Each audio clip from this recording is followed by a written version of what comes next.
Halo guys, assalamualaikum warahmatullahi wabarakatuh. Terima kasih yang udah stay sama channel Yatisam Official guys. Semoga kalian sehat, berkah-berkah untuk kita semuanya. Gimana kabar kalian, sehat? Alhamdulillahirobbilalamin guys. Semua orang masalah kesemuanya lagi sehat kita wasatkan. Teman kasam yang berjuang berumah majikan tentunya diberikan kekuatan sampai finish. Teman kasam yang bahagia juga tentunya jangan lupa bersyukur. Selamat menunaikan ibadah puasa cuy. Ya puasa udah gede, masa nggak puasa kayak Yatisam aja kayak bangun tidur ini habis subuhan. Ampun lemes, jadi lagi menjalankan peran ini. Hari ini kayak Yatisam akan berbagi satu kisah dan ini menarik ya. Ini terjadi lagi nih ya. Kadang mama tua kaplak itu kadang lagi kerja aja shopping. Saya stres kayak Yatisam, mumpung saya disuruh beli dress sama majikan. Jadi si pekerja migran ini tuh disuruh beli dress ya karena keluarga majikannya itu akan mengadakan sebuah pesta ya, di mana dia ini dikasih $500 dari majikannya untuk beli dress gitu supaya majikannya itu menghargai gitu kan, cecenya itu jangan kelihatan buluk lah cuy. Nggak kayak kita dekil enak kumel. Jadi ceritanya cuy enak banget pekerjaan si pekerja migran ini. Dia itu cuma bersih-bersih rumah aja dan majikannya itu jarang di rumah ya. Kadang bawa teman ke rumah ya baru itu kerja gitu kan. Nah jadi dia itu sehari-harinya tuh stay sendirian aja di rumah. Nah ini kan kadang ujiannya majikannya baik, kerjaannya enak, ada aja. Nah ini adalah apa namanya, sial nggak ada di kalender itu ya seperti ini cuy. Oke, jadi si pekerja migran ini hari Senin besok akan berhadapan dengan manajer sebuah toko baju yang brandnya itu udah apa namanya, udah gede gitu kan. Bajunya kayak Sam juga. Mereknya apa Kak Sam? Mereknya itu baju unik. Unik Lolo. Nah itu manajernya akan berhadapan dengan pekerja migran ini di ruang sidang hari Senin besok. Disclaimer dulu ya, buat kalian ya yang apa namanya, yang cerita sama kayak Yatisam, yang curhat sama kayak Yatisam, terus kisahnya kayak Yatisam angkat di videonya kayak Yatisam, nggak usah baper gitu ya, karena video kayak Yatisam itu tidak menyebutkan nama, tidak menyebutkan agensi atau apapun itu gitu kan, jadi nggak usah merasa malu. Tapi jika misalkan cerita hidup kamu, cerita apa namanya, kamu selama jadi pekerja migran ini setidaknya bisa untuk pembelajaran teman yang lain, seburuk-buruknya kisah yang diceritakan sama kayak Yatisam, yakin saja tujuannya yaitu mengedukasi teman-teman kita supaya jangan seperti kita. Oke, sepakat ya. Jadi buat kalian yang wah ngapain sih kamu cerita sama Yatisam, loh kamu loh ceritanya diangkat, loh siapa yang tahu ini kisahnya kamu gitu kan. Jadi nggak usah apa namanya, nggak usah ngedown ya, hanya kalian itu speak up untuk merubah mindset teman-teman kayak Yatisam yang masih agak-agak gitu kan. Jadinya kan gara-gara kisah kalian itu jadi teman-teman kayak Yatisam itu lebih pintar ya. Tapi kalau misalkan buat kalian yang nggak mau nonton juga di skip aja ya, nggak usah nonton Yatisam deh. Ini mah kumpulan mama gibah aja, tapi mama gibah yang nambah pintar ya kan. Kembali lagi nih cuy. Nah di 2 minggu yang lalu cuy, si pekerja migran ini dikasihlah 500. Cece, kamu sana beli dress nih sesukamu ya kan. Pas kebetulan dia habis gajian. Nah gajiannya ini melalui ATM, Bank of China ya cuy ya. Jadi dia ini gajinya 5.000, dia ambil 2.000, dia kirim ke Indonesia 2.000, jadi masih ada di bank BOC-nya itu 3.000 Hong Kong dollar cuy. Akhirnya di jam kerja ya kan, biasa lah cuy ya, kalau udah enak kayak gini kan males juga ya libur hari Minggu kan, dia juga bisa tidur-tiduran gitu di rumah ya kan. So far kerjaannya itu kayaknya sih kepengenan kita semua gitu cuy, kerja santuy ya kan. Akhirnya si pekerja migran ini mintalah izin sama si majikannya, bos saya mau beli dress yang kamu suruh. Iya Cece, hati-hati katanya. Keluarlah after lunch setelah makan siang. Ini di sebuah toko baju gede ya, yaitu tadi Unik Lolo ya kan. Di sana dia ini milih-milih cuy. Ingat ya, jadi dia itu cuma bawa duit $500 dari majikannya aja. Nah biasa emak-emak kalau udah shopping kan ya kan, lupa padahal dia ini lagi menghadapi masalah keluarga yang sangat berat cuy. Salah satunya adalah ibunya yang lagi sakit. Jadi dia melampiaskannya tuh dengan shopping ya kan. Akhirnya dia ini memilih dress dan di situ jatuhlah harga 200 sekian gitu cuy. Jadi dia ini bayarlah tuh pakai duit majikannya. Kembali lagi Jiwa meronta shoppingnya ini menggelora, ayo shopping, mumpung kamu habis gajian ya kan. Ngelihat celana dalam tsunaminya, kayaknya bang sini buat oleh-oleh. Akhirnya dibeli juga tuh celana dalam untuk suaminya, apa namanya baju untuk anaknya, dan beberapa apa namanya kutang katanya. Kok kutang sih kayak Tisam, ya Allah, dalaman lah ya di situ yang senilai itu sekitar $500. Dia sadar nih kalau duitnya cuma nyisa 250 Hong Kong dollar cuy. Tapi kenapa dia itu berani untuk mengambil belanjaan lagi? Karena sebelum dia masuk nih ke toko tersebut, dia itu melihat ada mesin ATM di depan toko tersebut cuy. Jadi dia itu mindsetnya, saya gajian nanti saya mau belanja juga sekalian ya kan.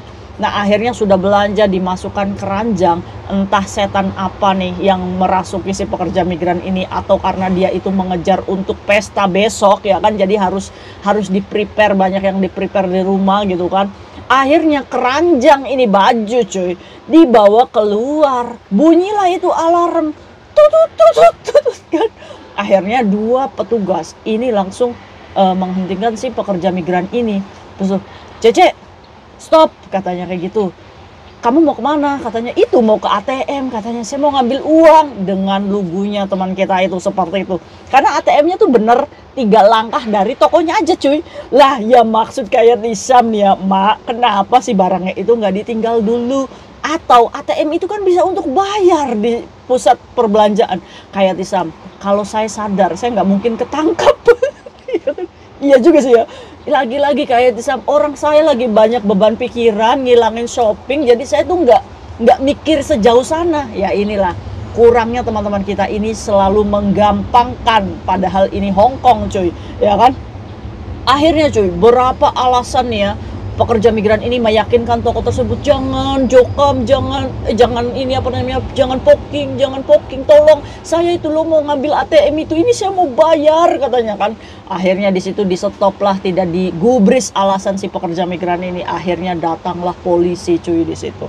Akhirnya mbaknya itu dibawa ke kantor polisi, cuy. Sore hari di situ dia ini, aduh gimana mikir ya. Padahal sih rumahnya nggak jadi masalah sih, nggak ada majikannya ya. Di situ kayak Tisam saya diinterogasi, ada penerjemah di situ.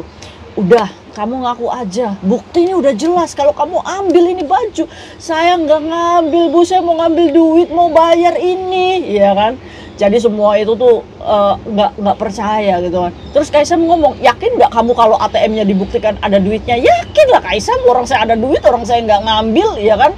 Jadi cuy, si pekerja migran ini membawa keranjangnya latah, mau ambil duit ATM, dikirainya mau mencurai, iya kan. Nah ini bagaimana pembuktian si pekerja migran ini dengan sesuai alibinya ya kan, apalagi dengan petugas toko baju ini juga meyakini bahwa ini tuh dia mencurai gitu cuy. Jadi tuntutannya pencurian ya cuy ya.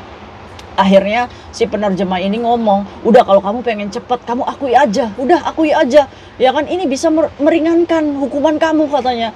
Saya nggak tahu lagi kayak Tisam pada waktu itu sampai jam 4 pagi polisi ini menghubungi majikan, susah sekali nggak bisa dihubungi majikannya. Akhirnya si pekerja migran ini mohon sama penerjemah, bu tolongin saya, jaminkan saya 1.000 dulu, nanti besok saya minta nomor handphonenya ibu, saya akan kembalikan, saya ada uang bu di ATM ya kan. Akhirnya si penerjemah ini baik juga ya, alhamdulillah ya, karena mungkin melihat orang Indonesia gitu kan. Akhirnya dikasihlah jaminan oleh penerjemahnya pada waktu itu.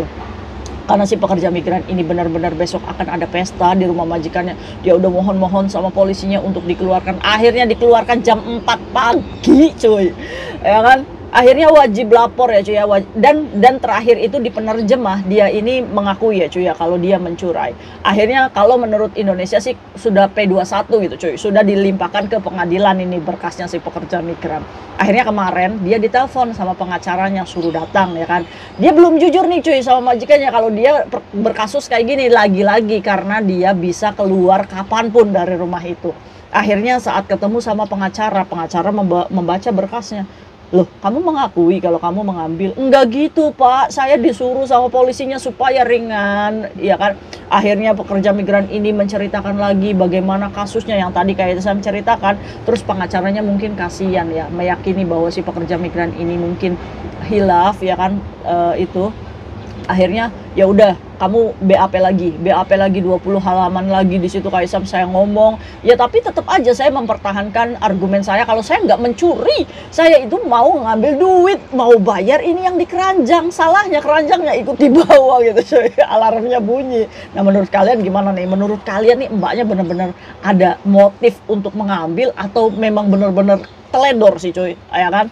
Akhirnya si pengacara ini ngomong, udah kamu pertahankan ini ya, mudah-mudahan aja sih kita sih nggak akan manggil 2 saksi pelayan itu ya cuy ya. Jadi dia akan mengambil saksinya itu manajer dari toko baju Uniqlo ini cuy.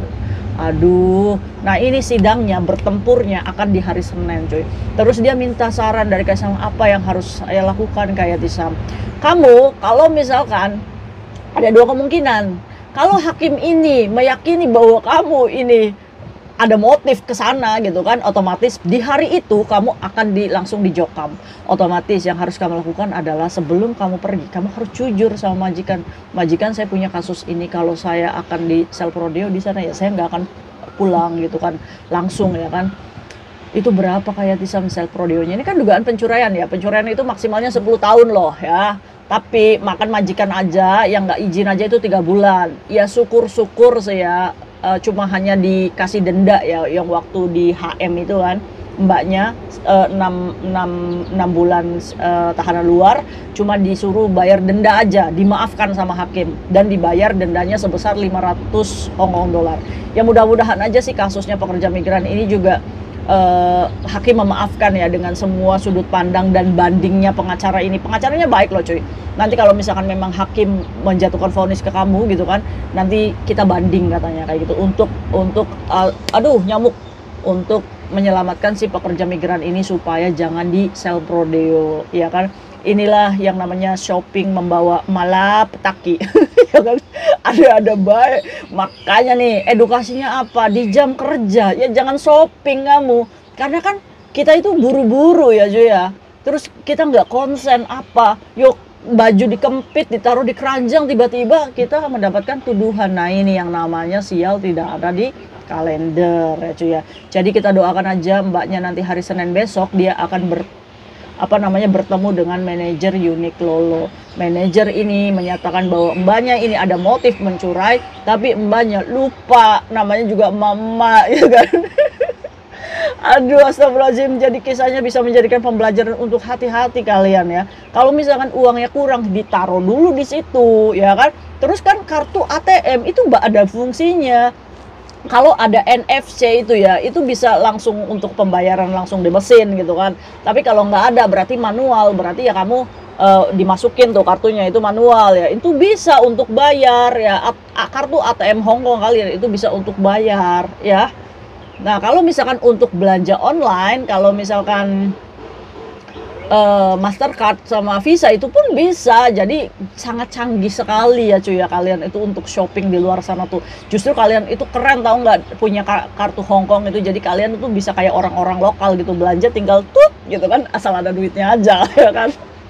Aduh, nah itu ya cuy ya ujian mbaknya. Nah nanti kayak Tisam update lagi nanti hari Senin bagaimana sih, apakah dia ini di sel prodeo, apakah manajer Uniqlo ini akan menang di persidangan atau si pekerja migrannya. Menurut kalian siapa nih yang menang? Ya kita doakan sih semoga mbaknya hanya jatuh denda ya. Nah jangan dicontoh tuh mbaknya ya.